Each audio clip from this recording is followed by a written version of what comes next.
मधुबन के बाबा, मधुबन के बाबा मुरली वाले, आपका क्या कहना, आपका क्या कहना। ओम शांति। आज 1 अगस्त 2026 के साकार मधुर महावाक्य हैं।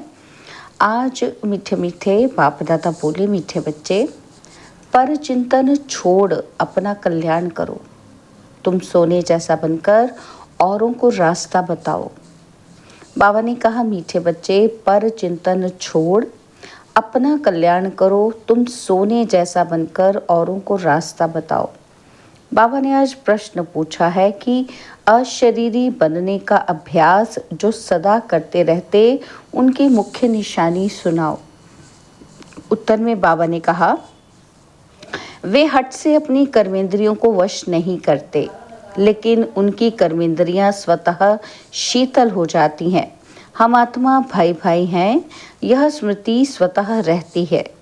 देह अभिमान छूटता जाता है, नाम रूप का नशा खत्म होता जाता है और दूसरों की याद नहीं आती है।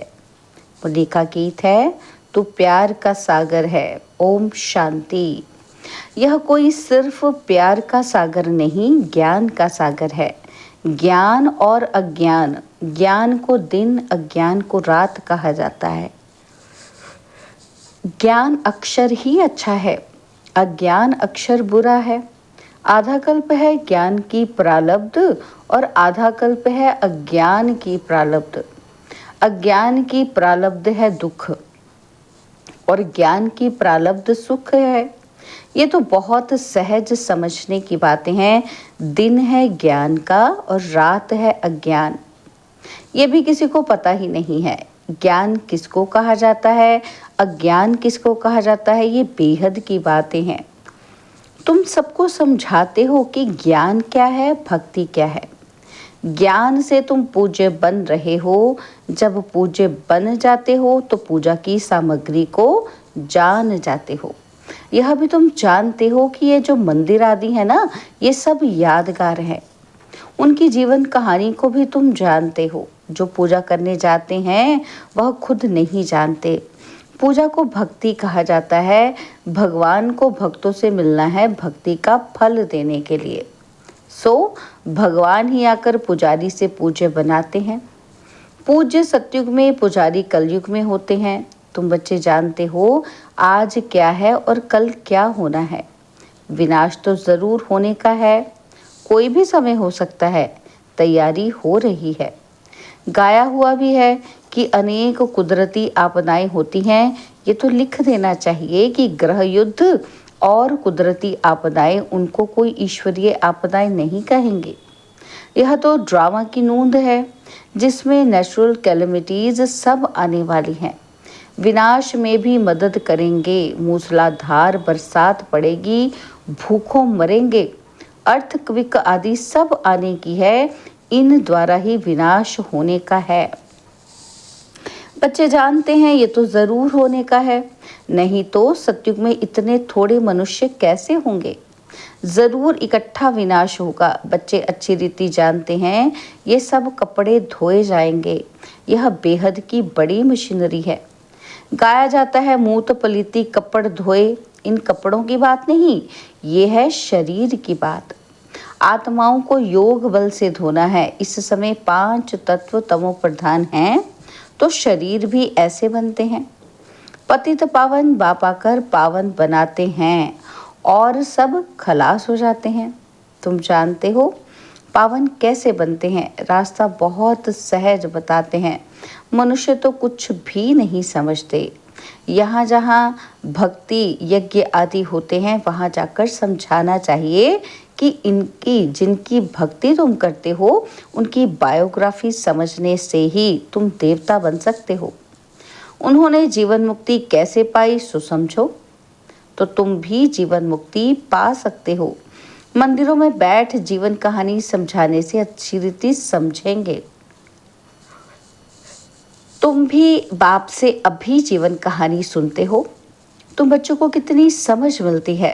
परमपिता परमात्मा की जीवन कहानी कोई भी नहीं जानते। सर्वव्यापी कहने से जीवन कहानी थोड़ी ही हो जाती है। तुम बच्चे अभी परमपिता परमात्मा की जीवन कहानी को जानते हो, यानी आदि मध्य अंत को जानते हो। इस समय को आदि कहेंगे, जबकि बाप आकर पतितों को पावन बनाते हैं। फिर मध्य में भक्ति का पाठ चलता है। बाप कहते हैं, इस समय मैं आकर स्थापना करता कराता हूँ, करन करावन हार हूँ। प्रेरणा को करना नहीं कहेंगे, बाबा आकर इनकी कर्मेंद्रियों द्वारा करते हैं। इसमें प्रेरणा की बात नहीं। करन करावन हार तो जरूर सम्मुख हो कराएंगे। प्रेरणा से कुछ भी नहीं हो सकता। आत्मा बिगर शरीर कुछ भी नहीं कर सकती है। बहुत कहते हैं ईश्वर ही प्रेरणा से सब कुछ करता है। बाबा आप प्रेरणा करो कि हमारे पति की बुद्धि ठीक हो जाए। बाबा कहते हैं प्रेरणा की तो इसमें बात ही नहीं, फिर शिव जयंती क्यों मनाई जाती? प्रेरणा से काम हो तो फिर आए ही क्यों? एक तो ईश्वर क्या चीज़ है ये नहीं जानते, सिर्फ कह देते ईश्वर की प्रेरणा से सब कुछ होता है। निराकार प्रेरणा से कैसे करेंगे? वह तो करण करावन हार है। आकर के रास्ता बताते हैं, कर्मेंद्रियों से मुरली चलाते हैं। जब तक कर्मेंद्रियों का आधार ना ले तब तक मुरली कैसे चलाएं? ज्ञान का सागर है तो सुनाने के लिए मुख चाहिए ना। अब तुम बच्चों को सारी दुनिया के आदि मध्य अंत का पता पड़ा है, पूरी नॉलेज मिली है। समझते हैं ज्ञान बिगर गति नहीं। ज्ञान कौन दे? अज्ञान मार्ग और ज्ञान मार्ग में फर्क तो देखो ना। विज्ञान भी कहते हैं अज्ञान है अंधियारा, बाकी ज्ञान और विज्ञान को हम मुक्ति, जीवन मुक्ति भी कह सकते हैं। तुमको अब पावन बनने का ज्ञान मिलता है। तुम स्वदर्शन चक्रधारी बनते हो। कोई सुनेंगे तो वंडर खाएंगे, कहेंगे आत्मा ज्ञान लेती है तो आत्मा जरूर संस्कार ले जाएगी ना। मनुष्य से देवता बनते हो तो ज्ञान रहना चाहिए, परंतु बाप समझाते हैं ये पुरुषार्थ है प्रारब्ध के लिए। प्रारब्ध मिल गई फिर ज्ञान की क्या दरकार है? सतयुग है ही तुम बच्चों के लिए प्रारब्ध। यह बातें सुनने से ही वंडर खाएंगे। यह ज्ञान परंपरा क्यों नहीं चलता? बाप कहते हैं ये प्रायलोप हो जाता है। दिन हो गया फिर अज्ञान तो है नहीं जो ज्ञान की दरकार रहे। ये भी समझने समझाने की बातें हैं, फट से कोई समझ नहीं सकते। शिव बाबा भारत में ही आते हैं, बच्चों के लिए सौगात ले आते हैं, भक्ति का फल देने के लिए। भक्ति के बाद है सदगति, यह विनाश भी होगा जरूर। आसार खड़े हैं, तुम सुनते रहेंगे। चिंगारी लगती है तो 1-2 घंटे में सारा मकान जलकर भस्म हो जाता है। ये कोई नई बात नहीं है, विनाश तो होना जरूर है। सतयुग में होते ही हैं थोड़े मनुष्य श्रेष्ठाचारी।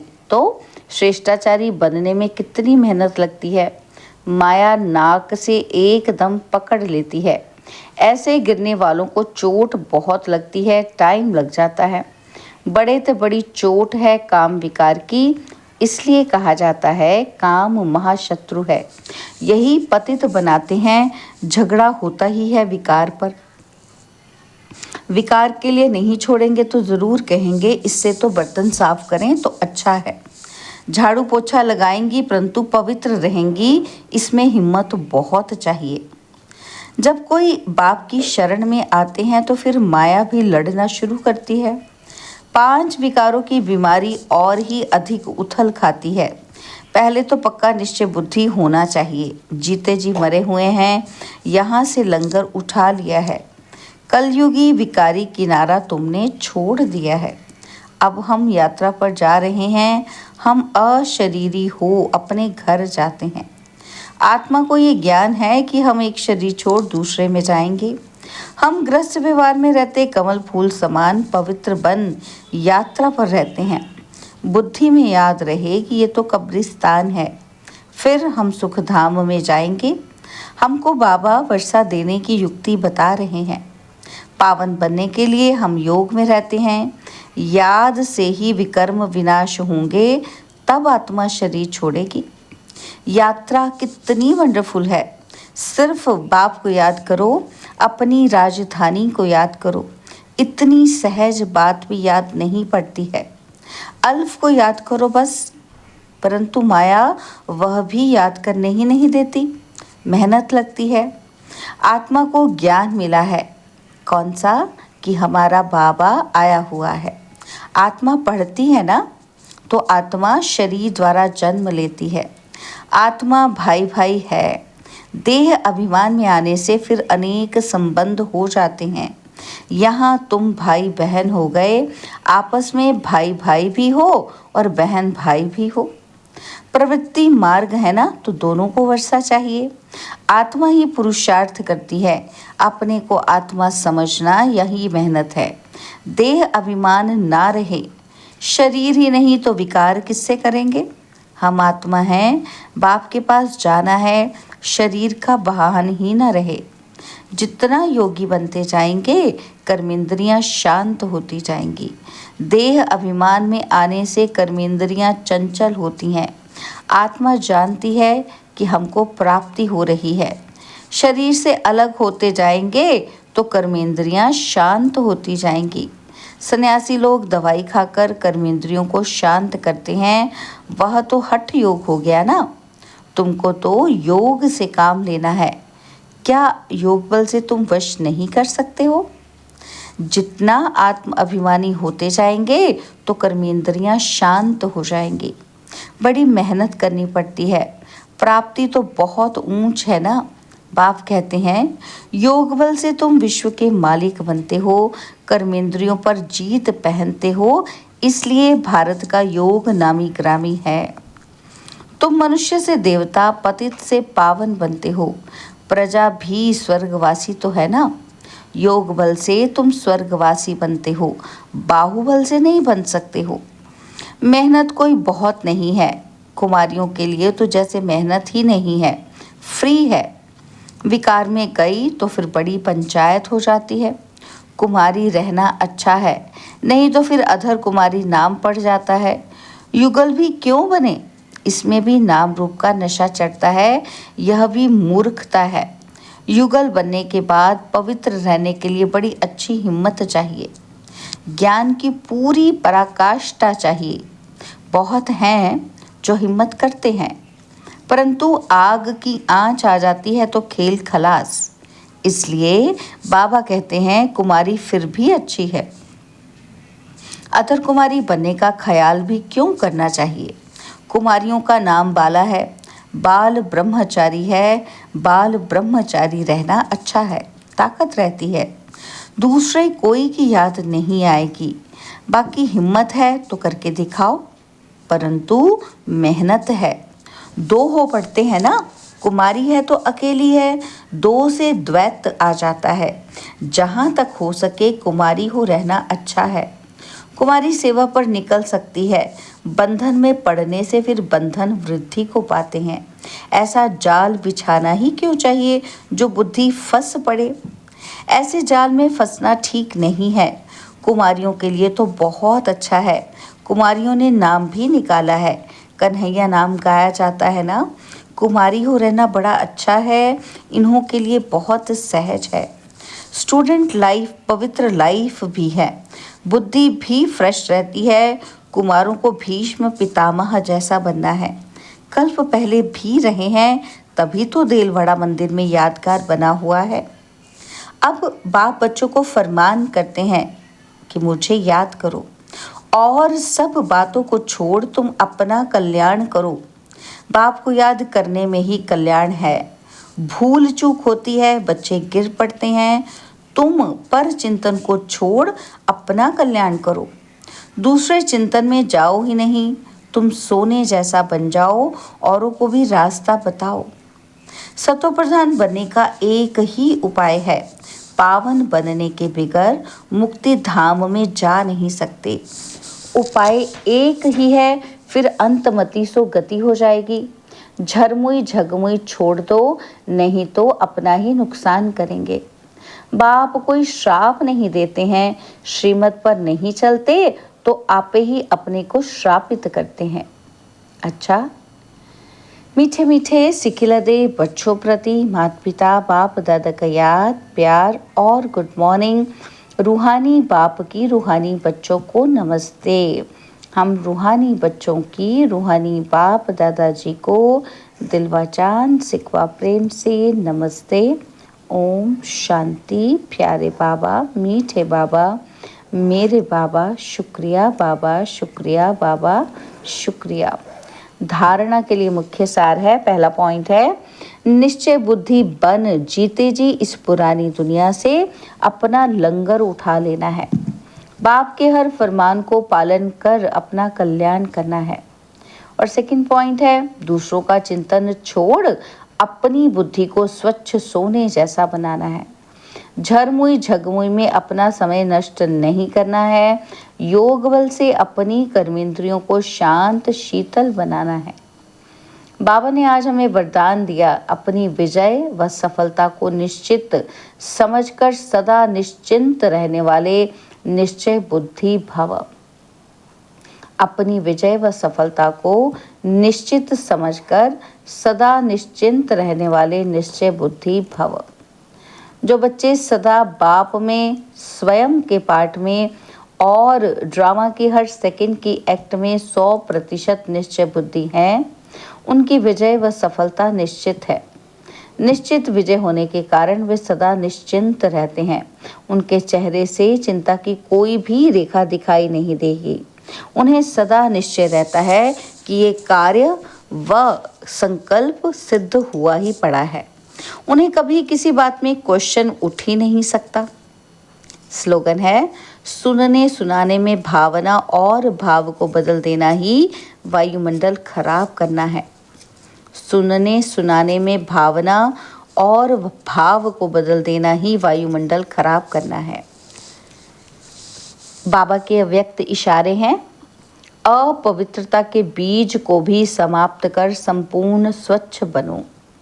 अपवित्रता के बीज को भी समाप्त कर संपूर्ण स्वच्छ बनो। इसके लिए बाबा ने कहा, संपूर्ण पवित्रता के हिसाब से व्यर्थ संकल्प भी अपवित्रता का बीज है।